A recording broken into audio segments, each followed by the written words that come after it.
oh my God, that probably we wouldn't like to share this with our clients. Everyone would be gone. COVID time started, so I was out of game. 2022 was a turning point in Russian business environment. People listen to that and I get a lot of wow. For someone, it might be crazy to cross so many countries and to be hesitating so much about what to do next. That's the way we are.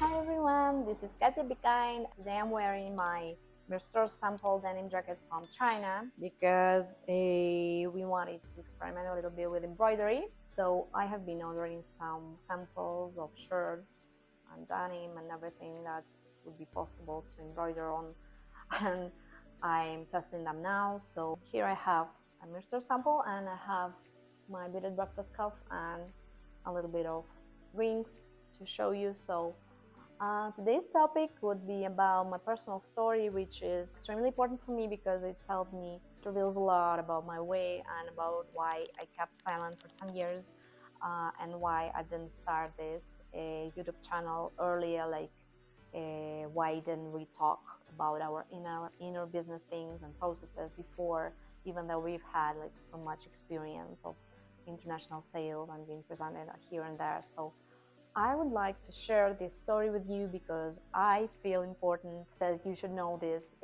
context of all that has happened to us in these years and how it influenced us and why we're here, and so why I started to do this. And so let's go. You already know that we have been doing this business for more than 10 years, and when we started I was 23 years old and I was prettier and younger, and you know that we will never be prettier and younger than today.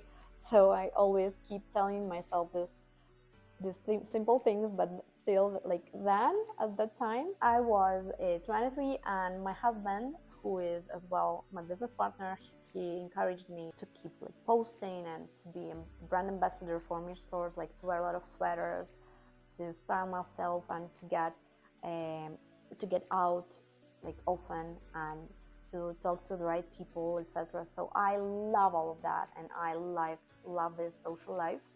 And honestly, I would love to do this, but I always felt not good enough for this. I never felt that I can belong.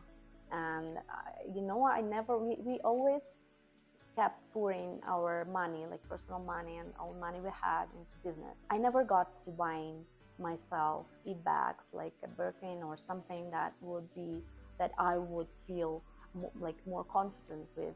So I knew that probably I would not be able to shine and to get to be a big influencer, because that's nothing special about how I look. And so more to that, I was following a lot of Russian influencers at that time. I knew how hard it was to always shine, to always be styling yourself, to always have this attention and to think over all of the details of your look. I knew that probably I would not be able to do this and I would be so out of competition. So instead I focused on working. I studied this product design. I surfed internet for this knitwear looks and shapes of sweaters, different kinds of patterns, etc. And that's what I devoted myself to for the first 3 years of our business. More to that, I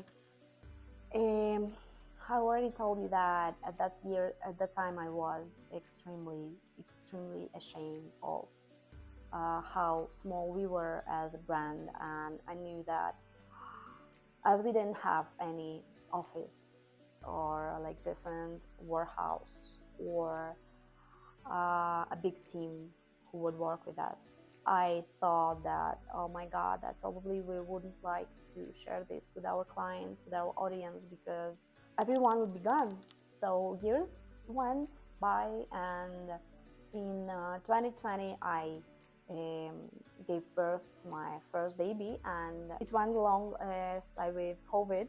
So COVID time started, and probably you remember the way everyone was walking on our balconies and singing songs with the neighbors. At that time, I was focused on my motherhood because it was for the first time, and I was breastfeeding, and I slept like 5 or 6 hours per night, and it was extremely stressful. Together with COVID, and above all, like new stores were starting to get extremely popular on the Japanese market, and I believe that it was the right thing for me to keep devoting myself to working, to doing collections, and to trying to get international orders and etc. So the only thing which I did that year was that we started a second brand, which is Bed and Breakfast. It happened like during one of our balcony walks with my daughter. So we went out, like she was in a trolley, and she had like 3 or 4 months, and I was so focused on thinking about some items which didn't fit to Mir Store's spring summer collection, and they were made of beads. So we reimagined beads for a little bit. So we wanted to but it's a different story. I will tell you that later. So I got very like involved in this business creation process. So we were designing products, we were doing production again, and we were into these brand concepts. And so I was out of game. At the end of the day, I was extremely tired and exhausted. But at the other hand, I was extremely excited with this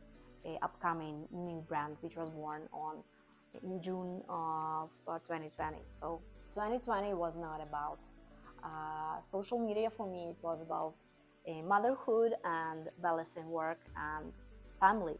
I'm actually very grateful to this year because it showed me how that I was actually able to do this. 2022 was a turning point because this year Russian business environment changed a lot, especially for international clients and international orders. And as we had already been doing a lot to succeed on the international market, and we had a lot of clients and confirmed orders like for the next season, that we had to rethink a lot of things, and we basically reimagined our business from scratch. We needed to think from a different angle on how to operate internationally, and as many countries had this country of origin risks and reputational risks and something else in mind, and we knew that we would be changing and that things would change a lot for our family. And they did, because I got pregnant with my second baby that very year. We started traveling a lot, and finally we went to South America, to Argentina, where we settled down for a while and started to think about our future, like what to do next, because we were so exhausted with the situation, as 90% of our clients actually refused to work with us because of this country of origin risks. And we lost a lot of money, almost everything. And we actually, I remember us waking up and brainstorming like what to do next, like what are our options. We even considered selling the business in Russia because we didn't see any ways to recover. But hopefully we thought to probably rethink our products, or maybe to get back, like to focus on the inner market and try to cope with all of the difficulties, like the way we know how to do this. So at the end, so we actually reimagined Mir stores and made it change this B2B model to direct-to-consumer model.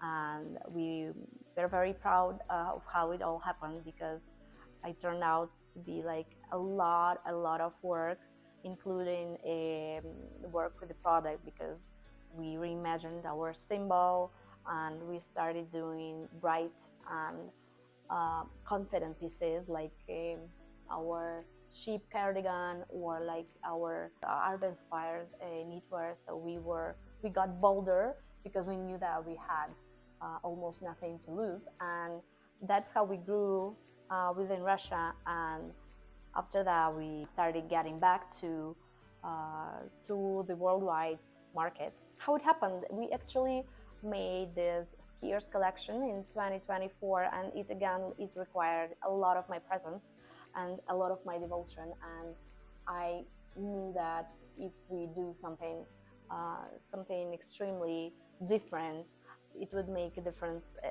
to our business as well. So that's how it happened. Eventually, this skiers capsule, it became as viral as possible for a small business, and we got to Pinterest, we got to Instagram. We had more than 1 million views in one month. So we received a lot of compliments, and we received dozens and dozens of international orders from here and there, from Australia to Cape Town, from Mexico to Qatar, from Europe, from all parts of the world. And we were so proud that we were able to cope with the difficulties, that it actually was worth it that I was not present, for example, in social media, because I was extremely involved in all of this redesigning of our business. So alongside all these changes, we moved from Argentina to Mexico because one of our friends suggested that we should bring bed and breakfast to Latin America by opening a business in Mexico. It's very well logistically situated, so that we should go here, to Mexico, where we are now, and try. So now we are trying to bring our brand to a new market, and that is why we are here. And we finally settled down, and we finally have a home, like an apartment, which we can call a home, because we finally got to buy some furniture which we like, and which because you know what, in Argentina, for example, we always rented these furnished apartments because of different things, and including this uncertainty about our future and about our work, because we at some time we wanted to build a brand in Argentina, but it turned out to be extremely difficult, and as due to this economical reasons, as due to logistical features of the country. So finally, I'm ready to tell my stories, and there are 3 reasons for that, I think so. The first one is that as many people I meet here in Mexico or whatever, when I tell my story and people listen to that, and I get a lot of wows. So I know that for someone it might be crazy to cross so many countries and to be hesitating so much about what to do next, but that's the way we are. And now I feel more or less stable in this position, and in considering future. So I can finally do this, and I can finally tell something that might be useful as well for you if you are considering growing internationally as a business. So the second one is that nobody actually knows me here in Mexico, and that makes me feel more comfortable in telling stories, and I feel a little more free. So I know that there are nothing that I can actually build my own story here, and that nothing can limit me in my saying. And starting almost from zero, I think that it feels surprisingly freeing, actually. And last but not least, a reason to go to YouTube for me is that this year we are marking the huge focus on direct-to-consumer sales. We have never put such a focus before as now, and I would love to share our progress here, because we want to work more with international influencers, and we want to speak out more about what we do, about our products, about how the results that we achieve, about how we decide like to go this or that way. So I will be here telling my stories, and I hope that this is the point where we could start our journey. And thank you for watching me and for being here. And remember that we should always be kind to ourselves. Please write to me where you're from, so I would love to know that. Probably if you live in Mexico City, we can be friends. Thank you for watching. Bye.